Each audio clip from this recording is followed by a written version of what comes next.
Good morning from WKYT News. I'm Bill Bryant, and we welcome you to Kentucky Newsmakers. Hope you're enjoying your weekend. Today, more of our Campaign 2022 coverage. Later, we'll be joined by Fayette County Coroner Ginn. He's hoping to fend off a challenge from Larry Owens. That is coming up later. But first, Lexington Mayor Linda Gorton is here as she is seeking re-election. Gorton is running on her record over the last 4 years and her experience in city government that goes back to the 1990s. A career registered nurse, Gorton's professional career met the moment when COVID caused havoc. She's also pushed projects along like the town branch, park, hiking trails, dog parks, lots of other initiatives. But a major challenge for Gorton and the city has been growing gun violence and personnel shortages within law enforcement. Gorton faces Councilman David Kloiber in the November election. He was with us last week. Today we welcome the mayor. Thank you for coming. We appreciate it. Thank you, Bill. Good to be here. When you look back on 4 years as mayor of a city of 330,000 people, you may have a more exact count. What makes you say that you want another 4 years of doing this job? You know, what I learned is it's a really good fit for me.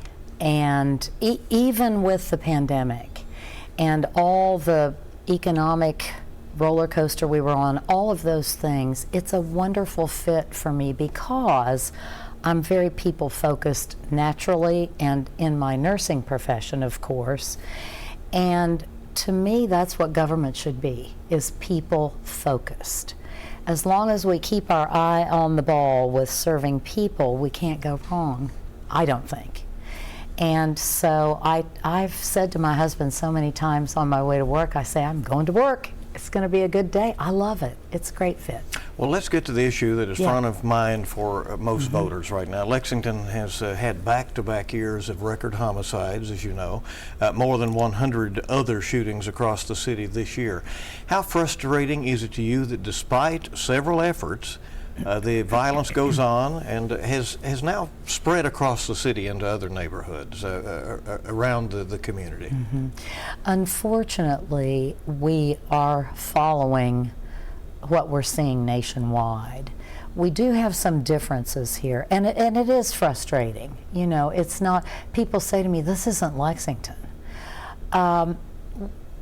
What we are seeing here are some good things, and they have to do with overall violent crime. Now, people need to understand that includes not only homicides, it includes assault, it includes rape, it includes the worst of the worst. We are on a downward trend here by about 4%, and we've been following it for several years, and that's a good thing. You mentioned gun violence. We are down in shootings. We're down in gun homicides. We have a lot of those data points that we follow. The sticky one is the big category of homicides. And when we don't talk about it in the context of what all it involves, we have 12 right now, domestic violence homicides. We had 0 this time last year. If you don't talk about these components, you miss the big picture. And so what we're doing is putting together, and we've already put them together and started them, quite a few efforts to target that sort of thing that's embedded in there.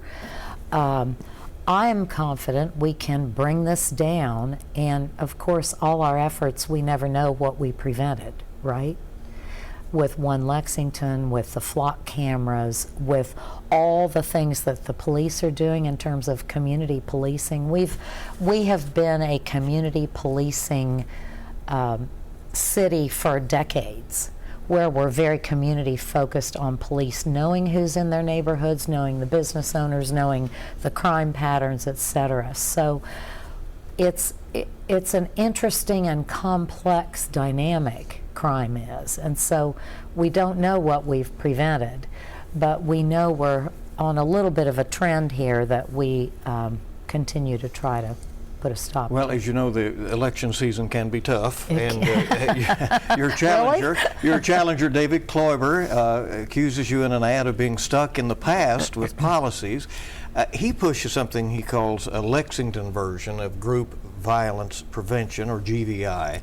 You have said that's not right for Lexington. What is your main opposition to it? Well, I have to say, it's funny he thinks I'm stuck in the past since I led us through a pandemic, which required a lot of creativity. But to your question, what we use here is community violence intervention, not group violence intervention. There's a big difference. And the Department of Justice right now is recognizing that community violence intervention is the way to go. You can tailor it toward your own city. The group violence intervention, if we didn't feel that it had a negative effect on some of our communities of color, we would certainly be willing to try it and purchase the program. But we don't feel that's right for Lexington, and so we've tailored ours focusing around the community. One Lexington basically does this by having community activists who are working with the shooters and the victims, and they've got partners throughout the community doing this work. We are gradually, Bill, starting to see a decrease in the youth gun violence. And what our community violence intervention is doing is it's going right to the root causes. When you look through government right now, almost everything we do, other than maybe garbage pickup and some things like that, has a direct relationship on violence. I'm thinking of affordable housing. I'm thinking of our homeless efforts. I'm thinking of, all those kinds of social programs that we've partnered with people on. They all affect it. Law enforcement across the country has staffing issues. Yes. You have just come from an event where there were a lot of retirements within the police department. About 85 officers short or so in Lexington. Another public safety concern is the E911 dispatcher and call taker shortage. Why is it hard in a city of Lexington's size to recruit and retain those first responders and emergency personnel? The first thing I will say is they are very difficult jobs. And in 2020, we had a lot of the community who rose up and said a lot of negative things about public safety workers. We all remember that. And so there has been a little bit of a drop-off in the number of people who want to do those jobs. What we've been doing now is raising the pay. We've been looking at ways that we can give them more components of their work that help make them more satisfied. These are stressful jobs, and we can't do our policing or our fire without the E911 call takers. I've been out there many times over the years to talk with them. Most of them love their job. They know they're important in the process of public safety, and so we are recruiting. You talk about trying to make their jobs tolerable, but in some cases we understand they're working 14-hour shifts at this point. They're working heavy-duty hours, as are the people at the jail. Yeah. And one of the things we've ramped up big time is the recruiting. And we're going about it in a different way, kind of targeting younger people outside the norm, where we would normally look. We've had a kiosk out at the mall, which has been actually very successful, bringing people in who sign up for job interviews and that kind of thing. We're just thinking outside the box in terms of our recruitment. Most people, and you kind of touched on it, don't leave because of money. And most people, they'll leave a job because they're not happy or not satisfied.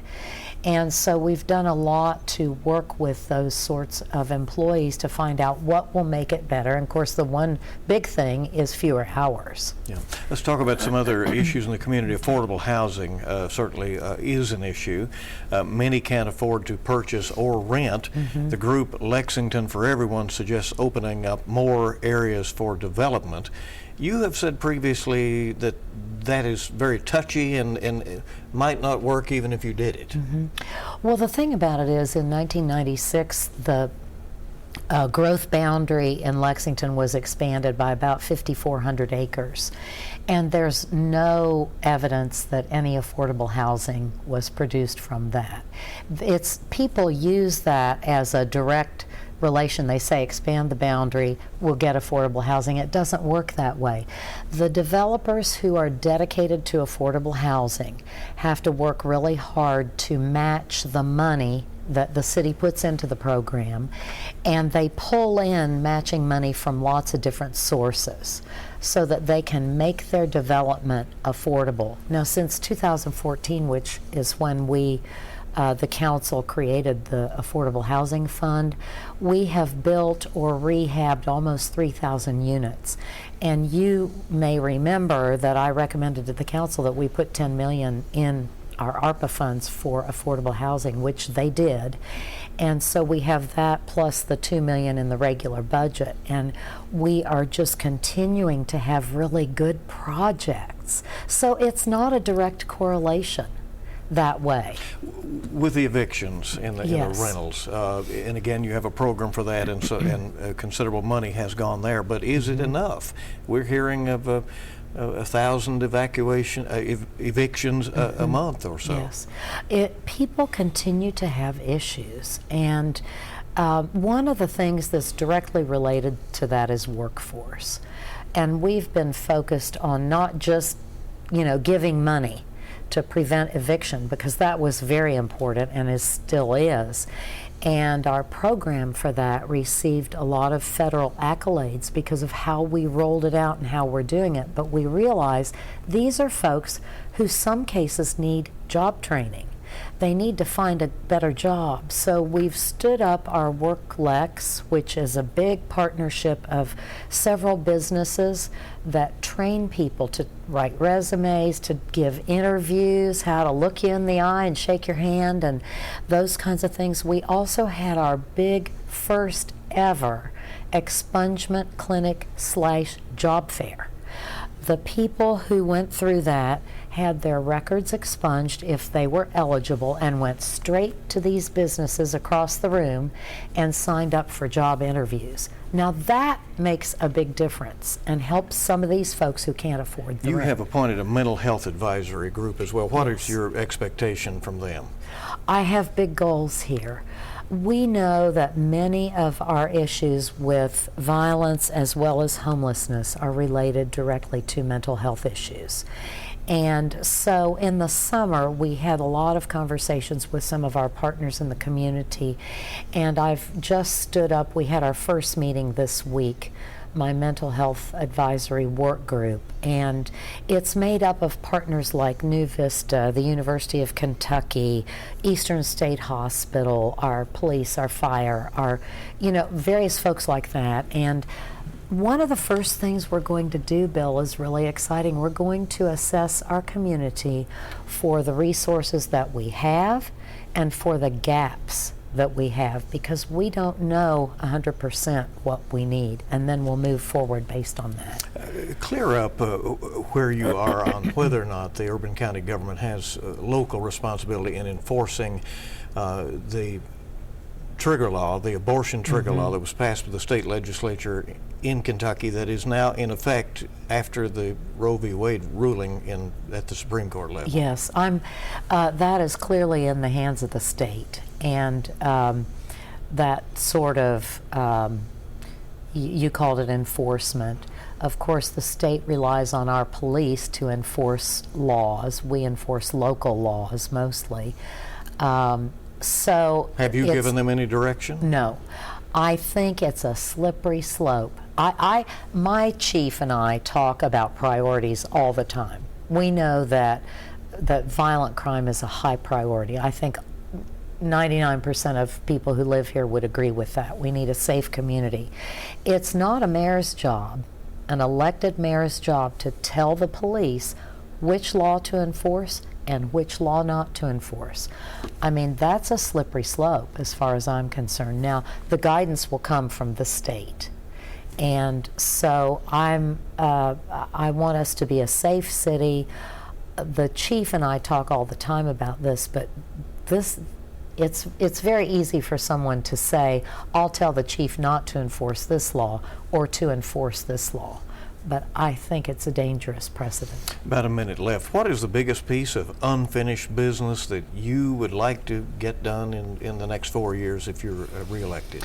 Well, I have a few things that I'm working on and that are on my list that, of course, we focus every day on safety. We continue to have that as our focus: safety, quality of life, those kinds of things, healthy economy. I have a space study that's about to start for a new government building. Now, this has been talked about for decades, and I would like to see that through. This will tell us how much space we really need as a government. We have a fun thing coming up in a couple years, our 250th anniversary. I think our city's ready to celebrate that. And all the while keeping Lexington a wonderful place for people to live and to raise their families, that sort of thing. And we've got so many good things, building trails. We're about to open the Town Branch Commons Trail next week, and a lot of good things. So appreciate you coming by. Yes, thank you very much. And if folks want to see our interview with David Kloiber from last week's Kentucky Newsmakers, that is on WKYT.com. Back with Gary Ginn, Fayette County Coroner, in just a moment.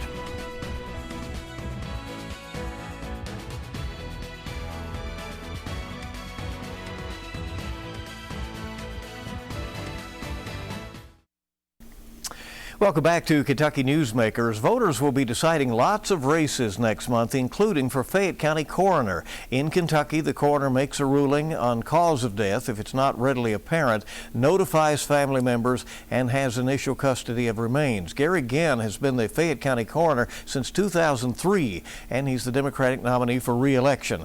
Last week, his Republican opponent, Larry Owens, was here. Today, we welcome Mr. Ginn to Kentucky Newsmakers. Thanks for coming. We appreciate it very much. I appreciate the invitation. You're asking the voters to give you another 4 years in an office that most people would have no interest in, probably, in holding. What do you think you provide to the community as coroner? I think integrity, honesty, compassion, all of these things I ran on in my very first election. And the voters have re-elected me for 5 terms, and I'd like to have the 6th term. Things that I look at is I've continued to grow the office. I've got a great team that's working for me. We have hundreds of hours of education as well as thousands of hours of experience, and I think both of those things really count when it's the coroner.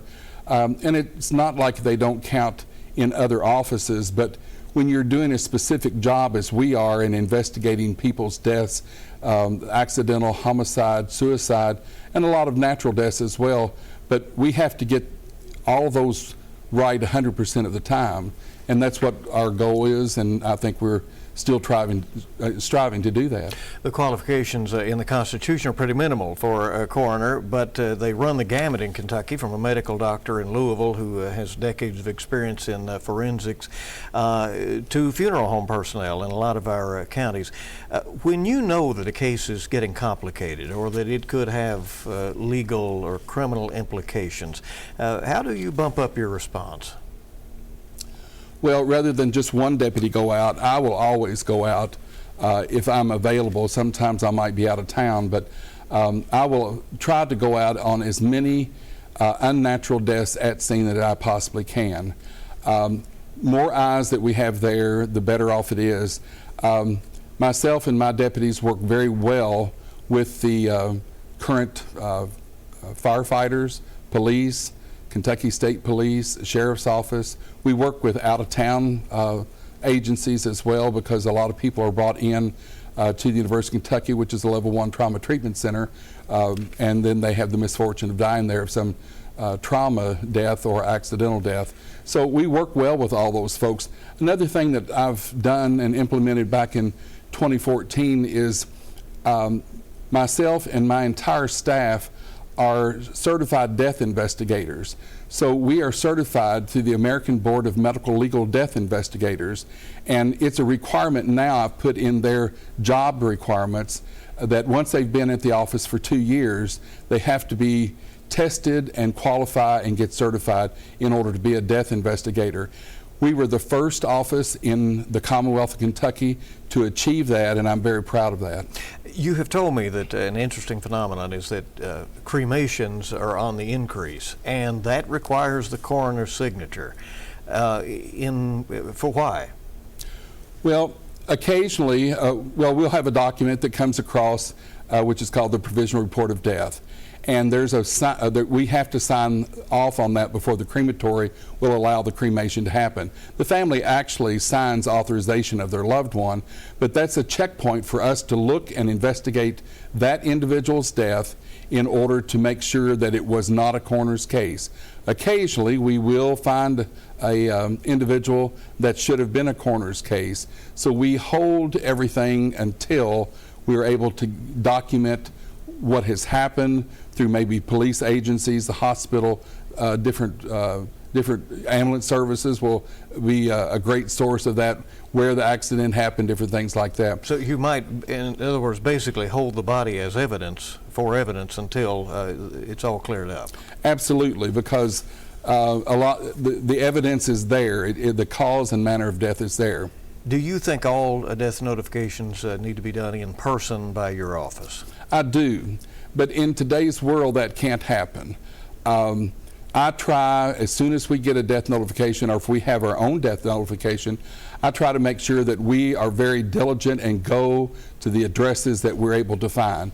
In today's world, a lot of times all we'll find is a cell phone, and it has mom or dad's number on it, wife, and a lot of times we don't know the address of the individual. People are mobile today, so it's horrible, and I've never wanted to do that, but occasionally we will have to call and make that notification. When your office fails to meet your standard for compassion with people, or in any other way, how do you handle that? I bring the individual in and speak with them, just simply because I want to be a one-on-one. I don't like to call people to call them out on anything. I think that my entire staff has compassion. I believe we try to do the very best that we possibly can. I am always open, if someone has a complaint, to let me know, and I will handle the complaint as I see fit. How has the job changed in the last few years when we have seen an increase both in overdoses, certainly since the pandemic, and in homicides the last couple of years in Lexington? Well, I brought a few numbers. Our community has grown as well, so our natural deaths have continued to grow as well. Just a couple of statistics. In 2008, our caseload was 500. In 2021, so it's completed, our caseload is now 1,017. Cremations in 2008 was 653, and last year in 2001 we authorized 2,612 cremations. Overdoses concern me so much because these are individuals that should have never died, and fentanyl is very alarming. When you have fentanyl in any type of drug, I see people who cannot react, that they'll have their own Narcan ready to go, that they want to Narcan themselves, and when they either snort, snuff, or take the whatever drug that they have, and it's with fentanyl, death is immediate. These deaths should never happen. In 2008, we had 29 overdoses, and in 2021, we had 196. This is, as we said, an elective office. Do you find voters receptive to hearing about the coroner's race? Do most people out there realize that it is an elected office? And by the way, your opponent in the race calls for term limits. You have been there almost 20 years. Do you feel that experience outweighs maybe a fresh set of eyes? Well, my office, I don't look at it as political. I can't change laws. I can't do a whole lot. If anything, it should be a nonpartisan. But it is what it is, and to change that's kind of like an act of Congress, the old people say. I don't think that there should be terms because, like I've mentioned to you, I have a lot of education. I'm also a licensed funeral director and embalmer, so I've got that education. I worked in the College of Medicine, and I helped medical students, dental students, PAs, and PTs with their dissection of the human body. So I've got all that experience there as well. And then hundreds of hours through the DOCJT, the Department of Criminal Justice, where we receive our training. And then there's been out-of-town trainings out of state. I've got a certificate from the University of Tennessee, or the Body Farm, where I did a retrieval of remains on the surface as well as burial. I could go on and on. So I don't think the public would want to get rid, and I think it would be a shame for the public to have to get rid of the person that has experience and education and continues to enjoy, if you will, doing what I'm doing, and I'm still as enthused about working for Fayette County as I was the first day I took office. Here again, the Fayette County Coroner, thanks for coming. We appreciate it. And again, his opponent, Larry Owens, was with us last week, and if you'd like to see that interview, it is online under Kentucky Newsmakers on WKYT.com. We're back in just a moment.